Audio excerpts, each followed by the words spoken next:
What's going on, YouTube?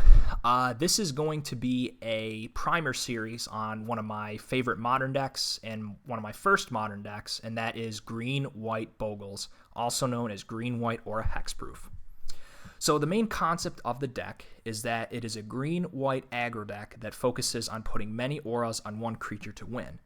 More specifically, the Slippery Bogle, which has hexproof, which means it's pretty much immune to spot removal. So you load it up with a bunch of enchantments like Rancor, give it Trample, Spirit Mantle, give it Protection from Creatures, and Daybreak Coronet to just swing out with a very large creature with a laundry list of abilities. Pretty cool, eh? So here is a sample list by the 2015 World Championship by Seth Manfield. As you can see, this is a pretty generic list of Bogles. As you can see, it has a pretty spicy sideboard. This deck was originally, I believe it was made by Reed Duke, who got second place in the 2013 World Championship. So obviously this deck is pretty solid. So why should you play Bogles? It's reasonably priced. I think it's only like $300, which it's sad to say that is a reasonably priced deck. It's a very good entry-level deck for Modern. It's very easy to learn. It's really fun, and auras are cool. If you really like auras and you really like making one creature very large, the fairway, Bogles is definitely for you. So here's the bread and butter of the deck, the Bogles. So here's the namesake of the deck, Slippery Bogle. It is a 1-drop, 1/1, green or blue that says Slippery Bogle can't be the target of spells or abilities your opponents control. This text the Oracle text has been updated so that this creature is hexproof, basically. So Lightning Bolts, Path to Exiles, Fatal Push doesn't really work to this guy. Same thing with Gladecover Scout. 1-drop, 1/1 hexproof. Almost the same exact creature. Another alternative people will put in budget decks, as well as the Pauper version, which we'll talk about later because that's a different format, is Solana Ledgewalker, which on top of having hexproof, Solana Ledgewalker also has the effect that it can't be blocked except by creatures with flying, which is really helpful for getting in those beats. So here are some other creatures that they'll throw in the deck too. So first we got Core Spirit Dancer, which is an amazing card in this deck because if you merely attach one aura to it, it gets it right outside of bolting range as well as Anger of the Gods range. And one thing that's really awesome about Core Spirit Dancer is that whenever you cast an aura spell, you draw a card. So if people end up countering your auras, you can still draw a card off of it. It's just a really, really sweet card.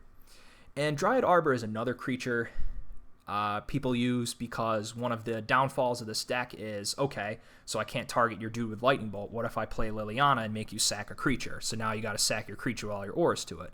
Well, luckily, Dryad Arbor can help basically relieve the pain by having that be sacked rather than the creature that you have a lot of auras on.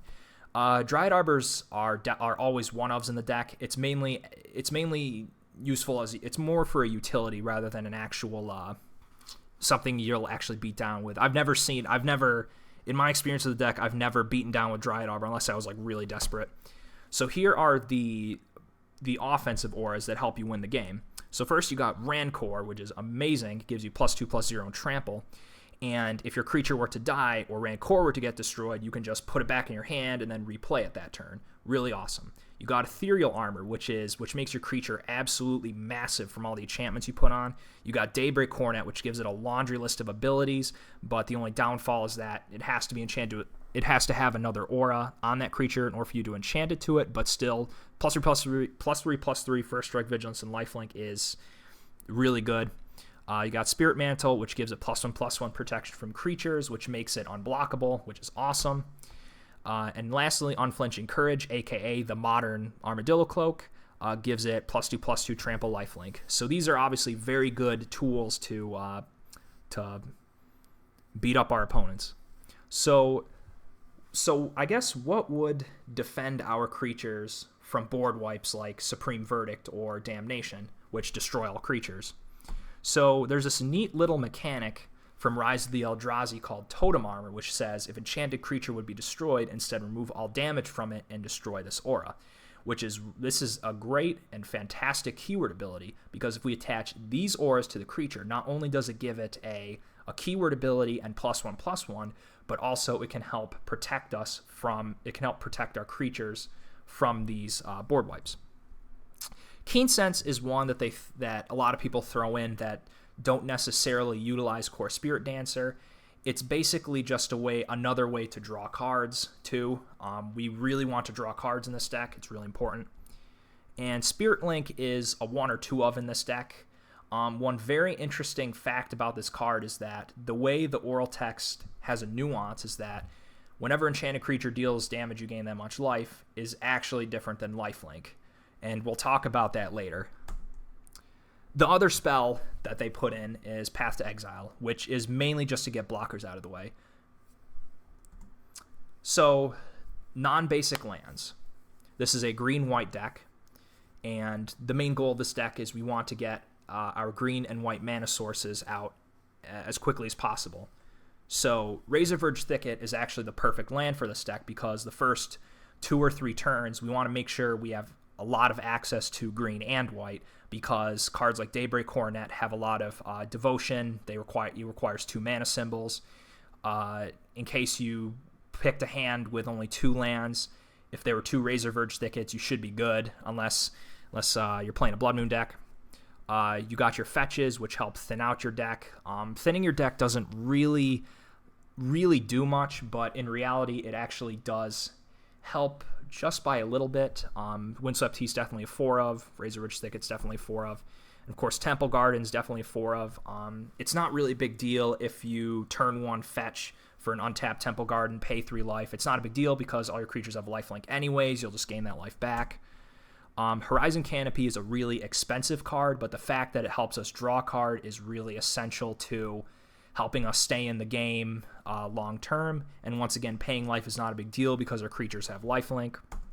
And of course, another fetch to have is Wooded Foothills, or I guess an alternative, Misty Rainforest. But I like to stray away from those lands, especially when they're unnecessarily expensive. Okay. So here are some general sideboard cards which help guard us against unfavorable matchups. So Leyline of Sanctity is the bread and butter of the sideboard. Definitely run 4 ofs in your sideboard. It says you can't be the target of spells or abilities your opponents control, which means that it guards you from hand removal like Thoughtseize, Inquisition of Kozilek. It helps you guard from the target player sacks a creature or any other weird nuance that you might see. Gaddock Teague is extremely powerful against decks like Scape Shift. He can pretty much ruin Planeswalker strategies like Nahiri combos. Just a really good creature in general. You got Suppression Field, which is mainly meant to hose Affinity, but it's also good for hosing fetch lands as well as Aether Vial. Stony Silence, once again, it's just meant to hose artifact creatures. Rest in Peace is meant to hose any sort of graveyard strategy like Dredge or every control deck that uses Snapcaster Mage and Flashback. Nature's Claim is meant for spot removal to basically destroy Blood Moons. Pithing Needle is once again a really good card to hose decks where you're only concerned about a specific card like Koth of the Hammer and Scred Red, if you are concerned about that deck. So here are some other cards I have seen in many different main boards. Usually these are like 1 or 2 ofs. They are Griff's Boon, which is a more recent card. It gives a creature it's a very cheap aura that gives creature evasion, and you can also recur the spell too, which is really nice. You also got Glaring Aegis, which you've actually seen in the sample deck list there. It's very good for just getting 1 blocker out of the way. You have Spirit Loop, which is, once again, has that weird nuance of whenever enchanted creature deals damage, you gain that much life, and it's also a recurring spell, which makes it really nice.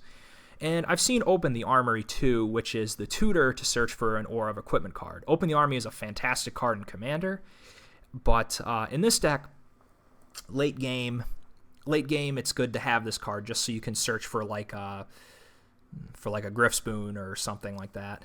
That'll help you get some wins on those longer games. So here's some other sideboard cards I would consider.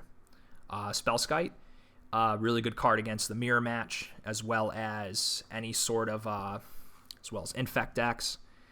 Dismember's really good if you want to remove Tarmogoyfs as well as really big creatures, but you don't want them to have any lands. Torpor Orb is really good against Primeval Titan as well as certain other decks too.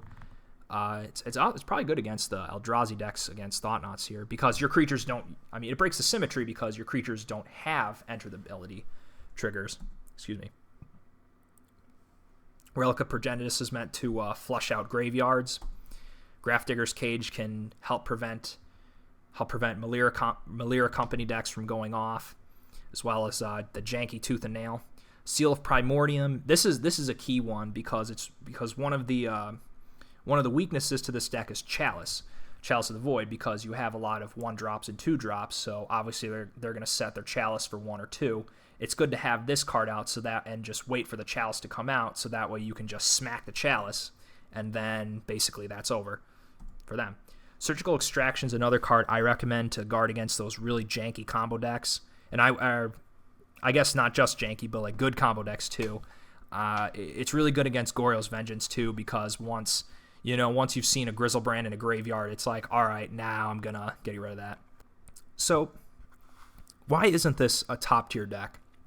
It seems like a lot of people are playing it.